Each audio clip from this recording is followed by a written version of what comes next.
لکھے اللہ تعالیٰ کے پاک نام سے اپنے آج کے سبق کا آغاز کرتے ہیں۔ پارہ نمبر 2 ہے سورہ البقرہ اور آیت نمبر 190 190۔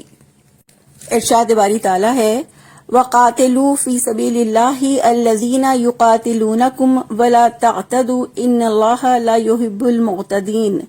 لفظی ترجمہ ہے وَقَاتِلُوا اور تم سب لڑو فی سبیل اللہ اللہ کی راہ میں، الذین ان لوگوں سے جو یقاتلونکم وہ سب لڑتے ہیں تم سے، ولا تعتدوا اور تم سب زیادتی مت کرو، ان اللہ بے شک اللہ تعالی لا یحب نہیں وہ پسند کرتا المعتدین زیادتی کرنے والوں کو۔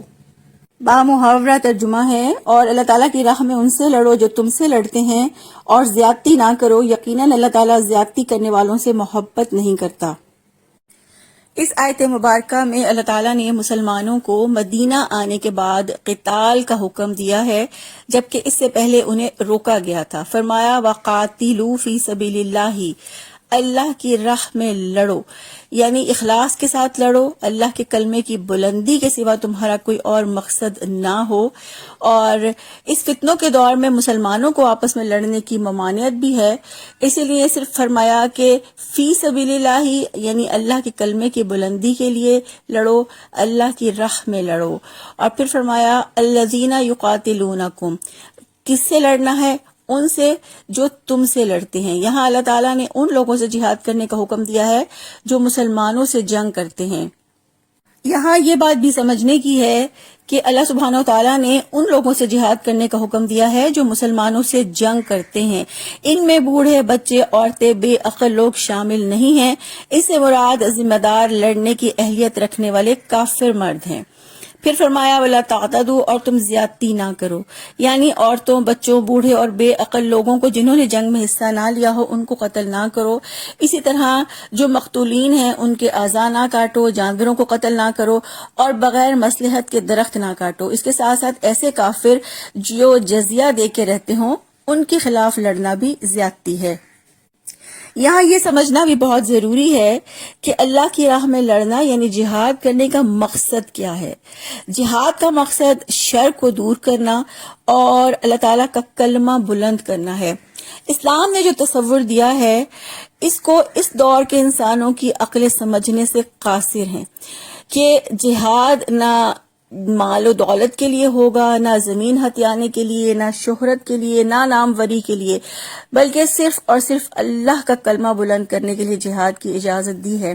حضرت ابو موسیٰ اشعری رضی اللہ عنہ سے روایت ہے کہ ایک دیہاتی آدمی رسول اللہ صلی اللہ علیہ وآلہ وسلم کے پاس آیا اور عرض کیا کہ اللہ کے رسول صلی اللہ علیہ وآلہ وسلم، ایک آدمی مال کے لیے لڑتا ہے اور ایک آدمی ناموری کے لیے لڑتا ہے اور ایک آدمی اپنی بہادری دکھانے کے لیے لڑتا ہے، تو اللہ کی راہ میں لڑنا کون سا ہے؟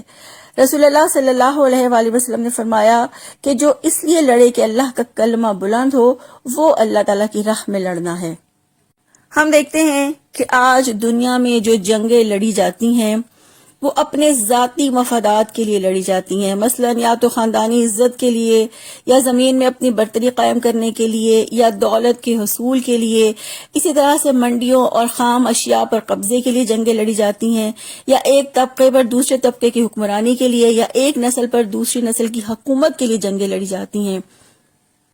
جبکہ اسلام کا نقطہ نظر تمام چیزوں سے اعلیٰ اور ارفع ہے کہ اسلام میں جنگ لڑنے کا مقصد صرف اور صرف اللہ کے کلمے کو بلند کرنا ہونا چاہیے۔ اور یا اللہ تعالیٰ نے ایسے لوگوں سے، ایسے کافروں سے جنگ کرنے کی اجازت دی ہے جو مسلمانوں پر تشدد کرتے ہیں، مسلمانوں کو ان کے گھروں سے نکالتے ہیں، بے گھر کر دیتے ہیں اور ان کی جائیدادوں پر اور ان کے خام مال پر قبضہ کر لیتے ہیں۔ سورہ التوبہ کی آیت نمبر 12 میں اللہ تعالیٰ فرماتے ہیں اور اگر اپنے عہد کے بعد وہ اپنی قسمیں توڑ دیں اور تمہارے دین میں طعن کریں تو کفر کے پیشواؤں سے جنگ کرو، بلا شبہ ان لوگوں کے لیے کوئی قسمیں نہیں ہیں تاکہ وہ باز آ جائیں۔ تو اس آیت سے ہمیں پتہ چلتا ہے کہ ایسے لوگوں کے ساتھ جہاد کی اجازت ہے جو مسلمانوں کے ساتھ اپنے معاہدات توڑ دیں. پھر اس کے ساتھ ساتھ ایسے لوگوں کے ساتھ بھی جہاد اور جنگ کی اجازت ہے جو اللہ پر اور یوم آخرت پر ایمان نہیں لاتے، اللہ تعالیٰ کے سوا کسی اور کی بندگی کرتے ہیں. اسی طرح جو اللہ تعالیٰ اور اس کے رسول صلی اللہ علیہ وآلہ وسلم کے حرام کردہ کو حرام نہیں ٹھہراتے، جو سچے دین کو نہیں اپناتے، جو اللہ تعالیٰ کے قانون کو چھوڑ کر کسی اور کے قانون پر چلتے ہیں، اور اسی طرح اسلام کے سوا کسی اور کے اقتدار اعلیٰ کی اطاعت کرتے ہیں، ان کے ساتھ جنگ کی اجازت ہے. مگر اس جنگ اور جہاد کے لیے بھی اسلام نے کچھ آداب، کچھ اصول مقرر کیے ہیں. حضرت سلیمان بن بریدہ رضی اللہ عنہ اپنے والد سے روایت کرتے ہیں کہ رسول اللہ صلی اللہ علیہ وآلہ وسلم جب کسی آدمی کو کسی لشکر یا سریے کا امیر بناتے تو وصیت فرماتے کہ اللہ تعالیٰ کا نام لے کر اس کے راستے میں جہاد کرو، جو اللہ تعالیٰ کا انکار کرے سے جنگ کرو، اور خیانت نہ کرو، عہد شکنی نہ کرو، اور مقتولین کے اعضاء کو نقصان نہ پہنچاؤ، اور کسی بچے کو قتل نہ کرو. اسی طرح ایک مرتبہ ایک غزوے میں ایک عورت قتل کی ہوئی پائی گئی تو رسول اللہ صلی اللہ علیہ وآلہ وسلم نے اسے بہت برا مانا اور عورتوں اور بچوں کے قتل کو منع فرمایا. حضرت یحییٰ بن سعید رضی اللہ عنہ روایت کرتے ہیں کہ حضرت ابو بکر صدیق رضی اللہ عنہ نے شام کی طرف لشکر بھیجا تو ان کو وصیت کرتے ہوئے فرمایا کہ تمہیں ایسے لوگ ملیں گے جنہوں نے اللہ تعالیٰ کے لیے اپنے آپ کو دنیا سے الگ کر رکھا ہے، انہیں ان کی حالت میں چھوڑ دو، عورتوں کو قتل نہ کرنا، بچے اور زیادہ بوڑھوں کو بھی قتل نہ کرنا، پھلدار درخت نہ کاٹنا، بستی نہ اجاڑنا، اذیت دے کر قتل نہ کرنا، کھیتوں اور باغوں کو خراب نہیں کرنا، جانوروں کو ضائع نہیں کرنا، خیانت نہ کرنا، دوران جنگ بزدلی نہ دکھانا. اس سے ہمیں پتہ چلتا ہے کہ اسلام جنگ اور جہاد کے آداب بھی سکھاتا ہے، جبکہ اسلام کے سوا اور کسی مذہب میں جنگ کے آداب اور شرائط موجود نہیں ہیں. لیکن اس کے باوجود آج اسلام کے نظریہ جہاد پر دہشت گردی کا لیبل لگا دیا گیا ہے، اور اللہ کی راہ میں لڑنے والے مجاہد پر دہشت گرد کا لیبل لگا کر اس سے نفرت کی جاتی ہے.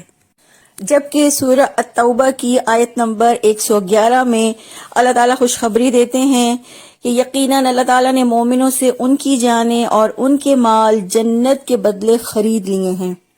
یعنی ایک مومن اپنی جان یا اپنے مال کے بدلے یا دونوں چیزوں کے بدلے جنت کا سودا کر چکا. ایک حدیث میں اللہ کے رسول صلی اللہ علیہ وآلہ وسلم نے فرمایا، اس ذات کی قسم جس کے ہاتھ میں میری جان ہے، میں ان کافروں سے اس دین کی خاطر ضرور لڑوں گا حتیٰ کہ میری گردن کٹ جائے، اور اللہ تعالیٰ ضرور بضرور اپنے دین کو نافذ کرے گا.